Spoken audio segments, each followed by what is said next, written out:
Hello everyone, কেমন আছো সবাই? তোমাদের স্কুল ইউটিউব চ্যানেলে সবাইকে স্বাগতম। আজ আমি তোমাদের বেসিক লেকচার 5 ইলেকট্রন বিন্যাসের দ্বিতীয় পর্ব নিয়ে আলোচনা করব। আমি বিগত ক্লাসে 1 থেকে 20টা ইলেকট্রন বিন্যাস এবং সঙ্গে যোজনী পর্যায় সারণীতে অবস্থান নির্ণয় অর্থাৎ তার গ্রুপ এবং পর্যায় নির্ণয় দেখিয়েছিলাম। আজ আমরা 21 থেকে শুরু করব এবং আমাদের মেইন ইলেকট্রন বিন্যাসের সঙ্গে আমরা দেখব যে শেষ কক্ষপথে কয়টি ইলেকট্রন আছে এবং তার যোজনী কত, তার পর্যায়ে এবং গ্রুপ নির্ণয়। তাহলে আমরা শুরু করব ইলেকট্রন বিন্যাস 21 স্ক্যান্ডিনেভিয়াম থেকে। দেখো, স্ক্যান্ডিনেভিয়াম 21 এটা হবে 1s2 2s2 2p6 3s2 3p6 3d 4s2 3d না গিয়ে 4s আগে যাবে, তাহলে কত 10 18 20। এখান থেকে ঘুরে এখান থেকে একটা আসবে, অর্থাৎ শেষ ইলেকট্রনটা কোথায় প্রবেশ করেছে? ডি অরবিটালে। দেখো, এইখান থেকে ইলেকট্রন গেছে এইখানে, এখান থেকে ব্যাক করে আসছে এখানে, অর্থাৎ শেষ ইলেকট্রন যত সময় ডিতে প্রবেশ করবে, শেষ ইলেকট্রন যত সময় ডিতে প্রবেশ করবে তত সময় আমাদের এটা হবে বি উপশ্রেণী মৌল বা ডি ব্লক মৌল। শেষ ইলেকট্রনটা যত সময় ডিতে প্রবেশ করবে তত সময় যে মৌলগুলোকে পাওয়া যাবে সেগুলোই হবে ডি ব্লক মৌল। অর্থাৎ শেষ ইলেকট্রনটা একটা, শেষে ঢুকবে 2টা, শেষে 8টা, শেষে 9টা, শেষে 10টা। ঠিক শেষ ইলেকট্রনটা যত সময় ডিতে ঢুকবে সেই মৌলগুলোকে বলা হয় ডি ব্লক মৌল। তাহলে আমাদের স্ক্যান্ডিনেভিয়াম একটা ডি ব্লক মৌল। কেন? যে শেষ ইলেকট্রনটা ডিতে প্রবেশ করেছে এবং যার ডি অপূর্ণ থাকবে, যেমন ডি একটা প্রবেশ করেছে, আবার কারো ডি 10টা প্রবেশ করবে, যেমন জিঙ্কের ক্ষেত্রে এখানে 10টা প্রবেশ করবে। এই যাদের ডি অপূর্ণ তাদের একটা এক্সট্রা নাম আছে, সেটা হচ্ছে অবস্থান্তর মৌল। অর্থাৎ যাদের ডি অরবিটাল অপূর্ণ, ইলেকট্রন সংখ্যা থাকবে d1 থেকে d9, অর্থাৎ d10 হচ্ছে পূর্ণ কিন্তু ইলেকট্রন বিন্যাস হতে হবে কত? d1 থেকে d9। এই মৌলগুলোকে বলা হয় অবস্থান্তর মৌল। আর ডি অরবিটাল থাকলেই তাদেরকে ডি ব্লক মৌল। ডি অরবিটাল শেষের ইলেকট্রনটা ডি অরবিটালে প্রবেশ করলেই ডি ব্লক, কিন্তু ডি ব্লকের মধ্যে যারা অপূর্ণ ইলেকট্রন অর্থাৎ d1 d5 d6 d9 এদের একটা এক্সট্রা নাম আছে, নাম হচ্ছে অবস্থান্তর মৌল। এই এক্সট্রা নাম দেওয়া হয়েছে, ওদের কিছু এক্সট্রা বৈশিষ্ট্য আছে এই জন্য। অর্থাৎ ডি অপূর্ণ থাকার কারণে এরা বেশ কিছু এক্সট্রা বৈশিষ্ট্য প্রদর্শন করে যেটা ডি ব্লক মৌল করতে পারে না, কিন্তু ডি অপূর্ণ অর্থাৎ অবস্থান্তর মৌলগুলো এই বিশেষ বৈশিষ্ট্য প্রদর্শন করে। তার মধ্যে যেমন পরিবর্তনশীল যোজনী প্রদর্শন করে, এদের পরিবর্তনশীল যোজনী হয় 1 2 3 4 5 6 এরকম পরিবর্তনশীল যোজনী প্রদর্শন করবে। 2 নম্বর, জটিল যৌগ গঠন করবে। আমাদের রসায়নে কিছু যৌগ আছে জটিল যৌগ, সেই জটিল যৌগ গঠন করবে। চৌম্বক ধর্ম প্রদর্শন করবে, অর্থাৎ চৌম্বক যাদেরকে আকর্ষণ করে তারা হচ্ছে এই অবস্থান্তর মৌলগুলো। চৌম্বক ধর্ম প্রদর্শন করবে। রঙিন যৌগ গঠন করবে, অর্থাৎ আমাদের যে যৌগগুলো আছে সেগুলো রঙিন, সেই রঙিন যৌগ গঠন করবে, চৌম্বক ধর্ম প্রদর্শন করবে। তাহলে প্রভাবক হিসেবে কাজ করবে, অর্থাৎ তীর চিহ্নের উপরে আমরা যেগুলো ব্যবহার করি সেটাই অবস্থান্তর মৌল।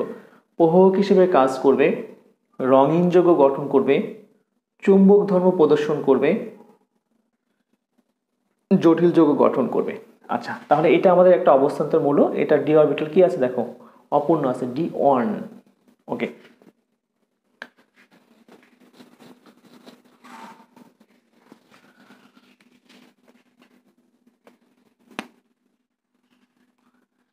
তাহলে যত সময় আমাদের ডি অপূর্ণ থাকবে তত সময় আমরা শেষ কক্ষপথ অর্থাৎ যোজ্যতা ইলেকট্রনের নিচে একটা দাগ দেব এবং এর নিচে একটা দাগ দেব, আরেকটা দাগ।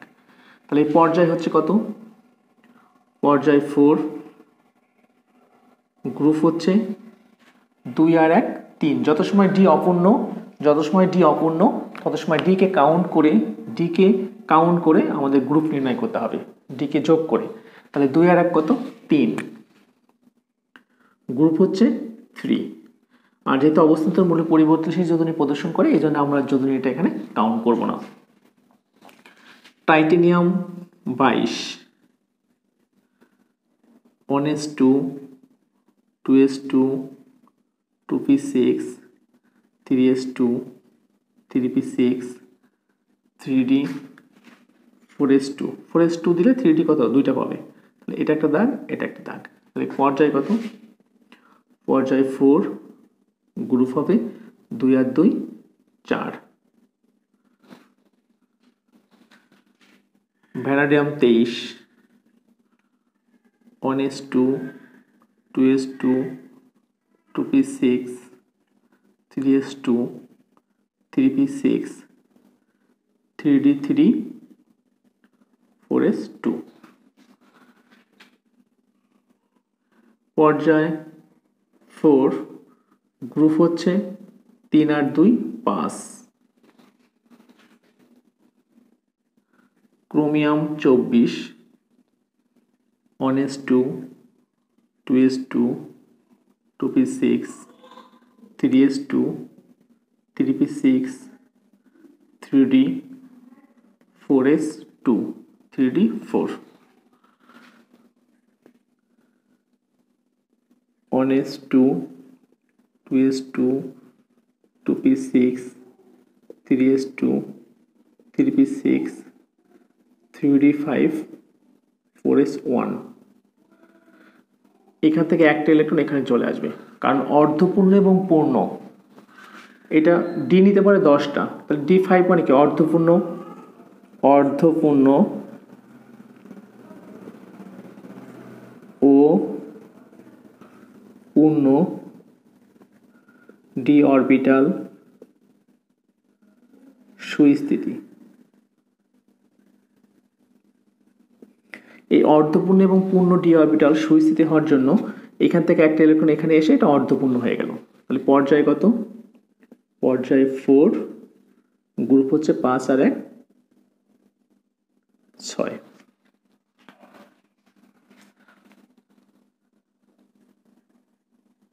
Manganese 25 1s2 2s2 2p6 3s2 3p6 3d5 4s2।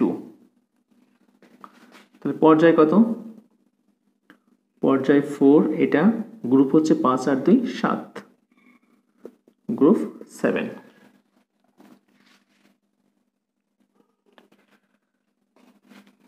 দেখো আয়রন করব, আয়রন কত 26 1s2 2s2 2p6 3s2 3p6 3d 4s2।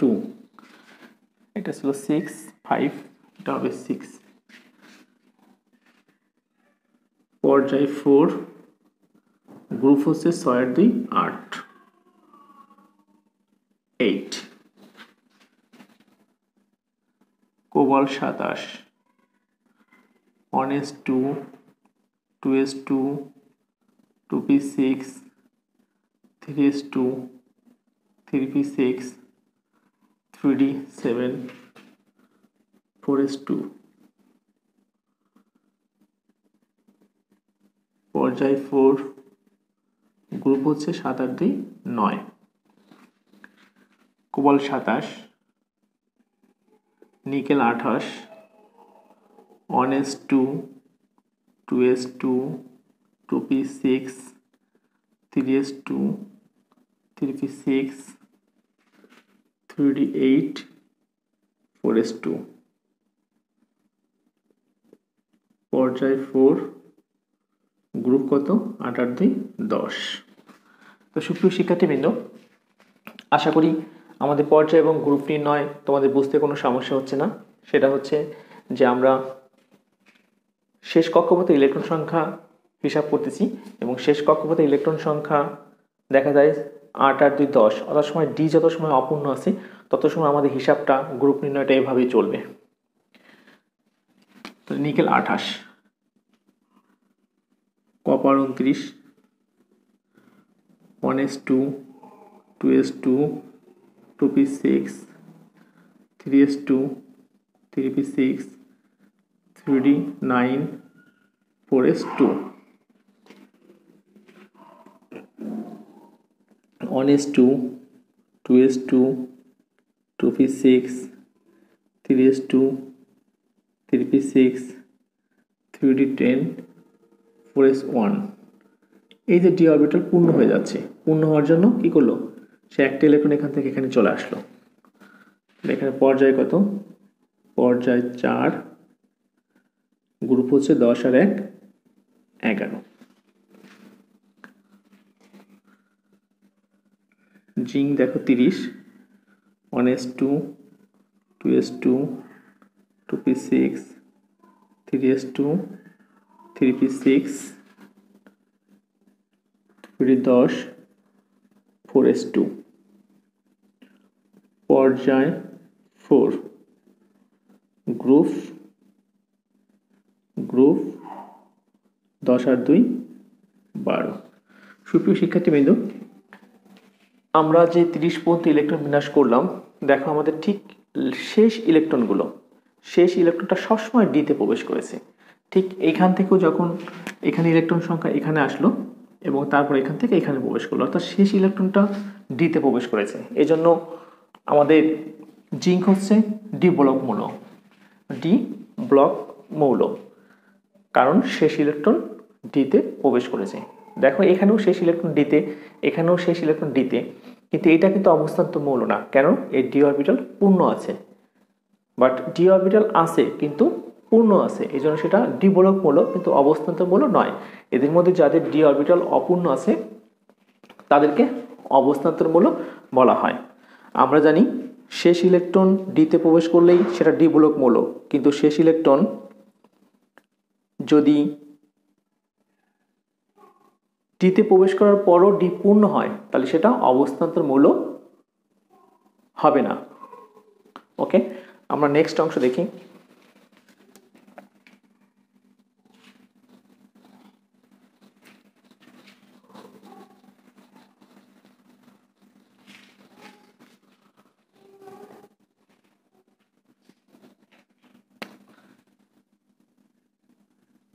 Gallium 31, 1s2, 2s2, 2p6, 3s2, 3p6, 3d10, 4s2, 4p1।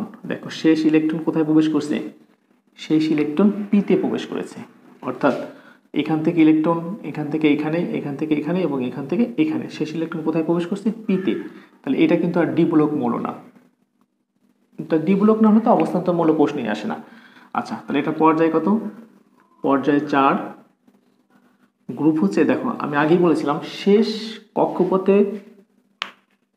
Electron সংখ্যা, অর্থাৎ শেষে যদি পি অরবিটাল থাকে, শেষ কক্ষপথে যদি পি অরবিটাল থাকে তাহলে 10 যোগ করতে হবে। কত যোগ করতে হবে, 10, অর্থাৎ ডির হিসাব কিন্তু এখন বাদ, এটুকু আমাদের কাউন্টের বাইরে চলে গেছে। এখন শুধু এটা শেষ কক্ষপথ নিয়ে হবে, কারণ শেষ ইলেকট্রন ডিতে আর প্রবেশ করেনি।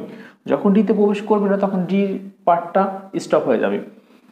শেষ কক্ষপথ নিয়ে হিসাব করতে হবে। আমরা যখন 20 পর্যন্ত ইলেকট্রন বিন্যাস করেছিলাম সেখানেও দেখেছিলাম যদি শেষ ইলেকট্রন যদি পিতে প্রবেশ করে তার সঙ্গে 10 যোগ করলে গ্রুপ পাওয়া যায়। শেষ ইলেকট্রন যদি পিতে প্রবেশ করে তার সঙ্গে 10 যোগ করলে গ্রুপ পাওয়া যায়। এখানে আমাদের পিতে প্রবেশ করছে, এর সঙ্গে আমরা 10 যোগ করবো, গ্রুপ কত হবে, এখানে ইলেকট্রন আছে কয়টা, 3টা, যোগ কত, 10 সমান কত, 13, তাহলে গ্রুপ কত, 13। এখন কিন্তু আমাদের যোজনী নির্ণয় করা সম্ভব। কেন, আমাদের ডি অরবিটাল ডি ব্লক মৌল না, কারণ এরা পরিবর্তনশীল যোজনী প্রদর্শন করছে, ডি ব্লক মৌল বা অবস্থান্তর মৌল, কিন্তু এরা কিন্তু ডি ব্লক মৌল না, সে কিন্তু পরিবর্তনশীল যোজনী প্রদর্শন ওইভাবে করবে না ওদের মতো করে। তাহলে যোজনী কত, 2 আর 1 3। Germanium 32, 1s2, 2s2, 2p6, 3s2, 3p6, 3d10, 4s2, 4p2। পর্যায় 4, গ্রুপ 4টা আছে আর 10 কত 14 যোজনী 2 আর 2 4।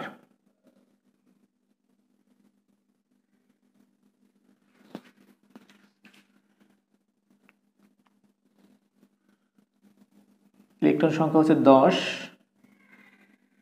20 28 30 32। ওকে, এরপর দেখো arsenic 33 33 1s2 2s2 2p6 3s2 3p6 3d10 4s2 4p3। পর্যায় 4 গ্রুপ 3 আর 2 5 আর 10 15 যোজনী 5টা ইলেকট্রন আছে 5 আর 5টা ইলেকট্রন থাকলে কত হয় 8 - 5 সমান 3 3 5। সুপ্রিয় শিক্ষার্থীবৃন্দ, আমি আগেও বলেছিলাম যে শেষ কক্ষপথে যদি ইলেকট্রন সংখ্যা 5টি থাকে তাহলে সরাসরি যোজনী 5 হবে এবং 8 - 5 সমান কত হবে 3 হবে, অর্থাৎ 5 হবে এবং 8 - 5 সমান কত হবে 3 হবে। আমরা এর পরেরটা দেখি, সেলেনিয়াম 34 কত হবে 1s2 2s2 2p6 3s2 3p6 3d10 4s2 4p4। পর্যায় 4 গ্রুপ 4 আর 2 6 10 আর 6 16 যোজনী হচ্ছে 8 - 2 8 - 2 সমান 8 - 6 সমান হচ্ছে 2। আগেই বলেছিলাম যে অর্ধেকের বেশি যখন পাস হয়ে যাবে তখন বিয়োগ করলে সেটা হবে, আর যদি 6টা হয় তখন শুধুমাত্র বিয়োগ করলে যেটা হয় সেটাই হবে। Selenium 34 bromine 35